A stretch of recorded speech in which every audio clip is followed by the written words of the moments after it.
should you not have asked the members of media and the others who were part of that so that you would have, in your own words, sir, the complete picture, so that everything is taken into consideration on why such a highly placed person would give such utterances, because such conditions existed that might have, just might have, elicited it.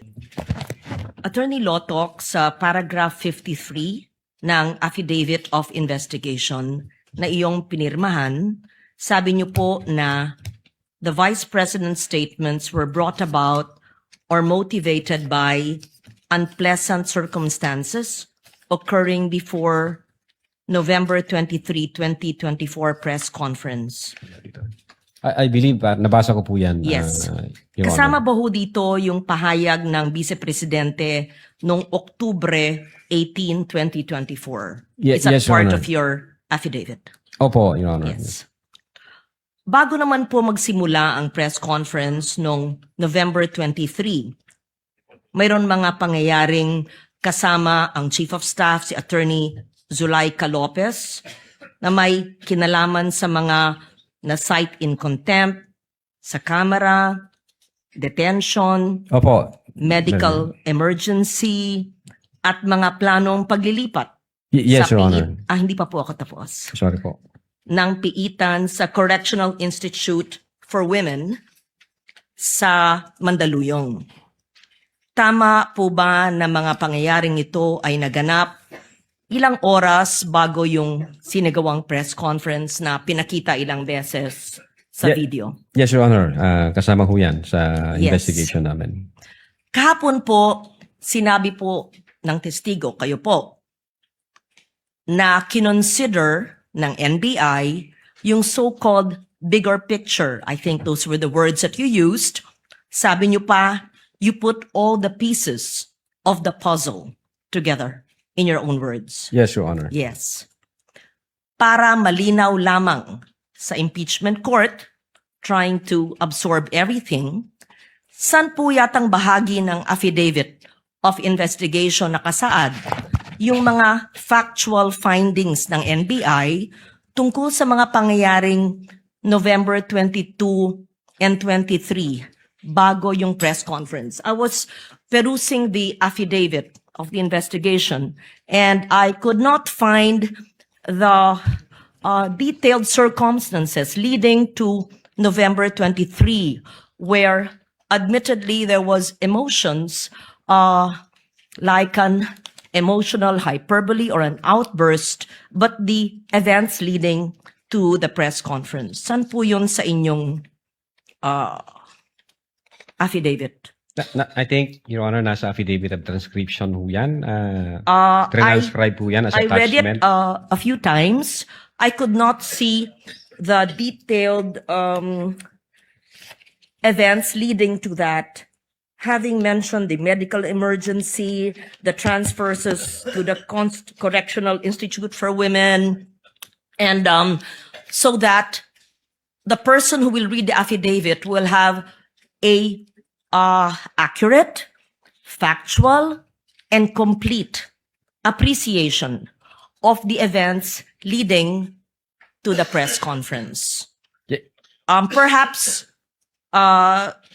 your view, having being the person who filed the complaint, may have a different, perhaps, appreciation from my view, because I find it somewhat incomplete. And that is just my comment on this, because you clearly said you put all the pieces together. And during that time, alam ba ninyo na habang sinasagawa ng NBI ang investigasyong ito, may nakabinbin na direct assault, resistance, and disobedience to authority at grave coercion laban sa Vice Presidente, kaugnay yung insidente nangyari sa ospital, sa Veterans Medical Center? Narinig ko lang po, Your Honor. Pero Yes, hindi you ko po aware sa heard facts about na that, yes. And was there an investigation that was done regarding that incident? I think ang focus po namin, Your Honor, is yung violation ng grave threats by the Vice President and inciting to sedition. Now, pagdating ho doon sa nangyari sa Vice Presidente, yun nga sabi ko, hindi ako aware sa kabuuan ng facts na yon. Baka yung ibang agency nag-imbestiga po doon.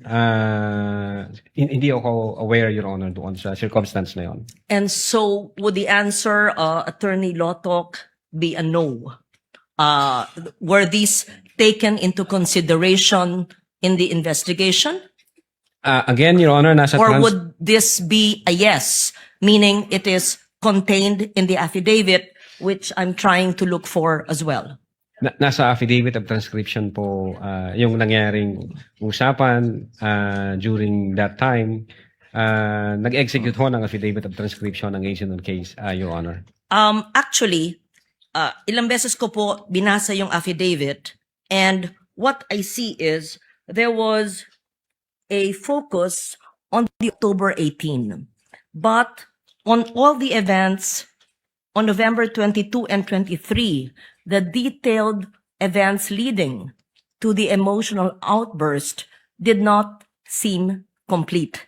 And that's what I'm trying to elicit from Attorney Lotok, our witness, because when we say that we had considered the bigger picture and all the facts and circumstances leading to the cases of great threat and inciting to sedition that were recommended, we want to understand the whole process and the factual context in which it happened. Because if you are to take snapshots of events and focus on October 18 and the press conference, it can shock any person. However, if you see as well the events leading to the emotions and the detention of the Chief of Staff and the Vice President herself, iba pa yung kasong ito, iba pa yung nadetina, iba pa yung sinampang kaso at pinagsarahan ng pinto ng ambulansya, kaya nagkaroon ng kasong ganon.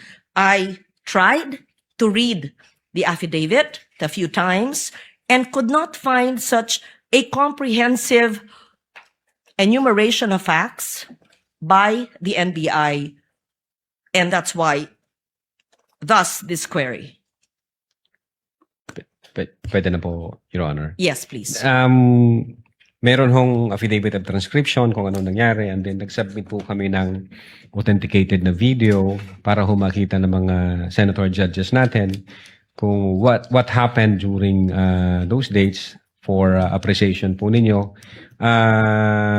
So makikita ho rito kung ano yung nag-took place during the November 23, 2024 online press conference. But then again, as I've said, at in-explain ko na rin ito kahapon, Your Honor, if I may, kinonsider namin yung situation ni Attorney Zulaika Lopez. Nakita namin yung complaint niya, yung reklamo niya, yung health condition na sinasabi niya. Sinama din po namin yon na ano ba yung nangyari. Taking all the situations or the facts and circumstances attendant to that event, hindi ho na alter yung the fact na nag-utter ang Vice President ng grave threats against the three. Despite of the fact na merong emotional situation na gano'n, hindi rin ho na-alter na merong violation na ginawa yung Vice President during that online press conference. And as a matter of fact, even before that emotional situation, maliwanag ko doon sa utterances, even before that emotional situation, sinasabi ho doon sa utterances, meron na akong kinausap.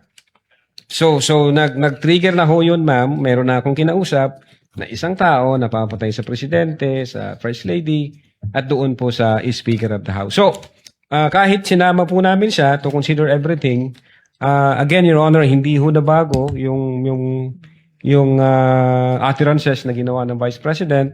Hindi rin ho na bago na yung instruction niya is relentless in killing the three. Yes. Attorney Lotok, what I've been trying to ask is not just the utterances which we've watched several times, but all the events leading to the utterances, and that is what I want. I understand what you're saying, that there were attachments or transcription, but the transcription would not be considered an assessment or an investigation. These were perhaps attached as transcription. And you earlier said that the threats are circumstantial. So the and that is the reason why I was looking for that in the affidavit of the investigation. In short, para pong nakulangan ako, pero kung sinabi nyong inattach nyo yung transcript, so be it. But then, if you will read the 50 plus pages again of your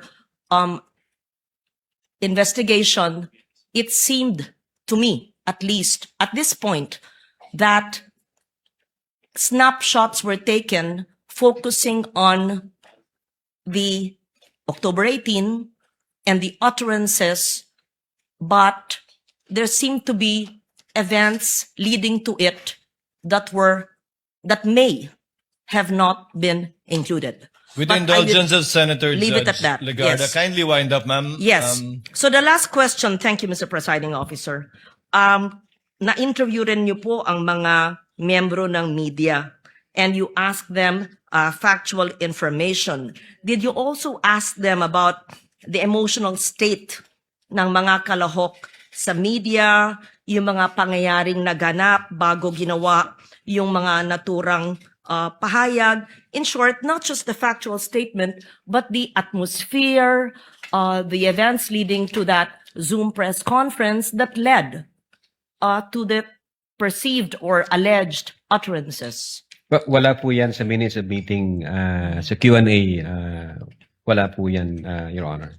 Should you not have asked the members of media and the others who were part of that so that you would have, in your own words, sir, the complete picture, so that everything is taken into consideration on why such a highly placed person would give such utterances, because such conditions existed that just might have elicited it. But you did not do that investigation or at least conversations with the members of media. I leave it at that. Thank you for answering my questions.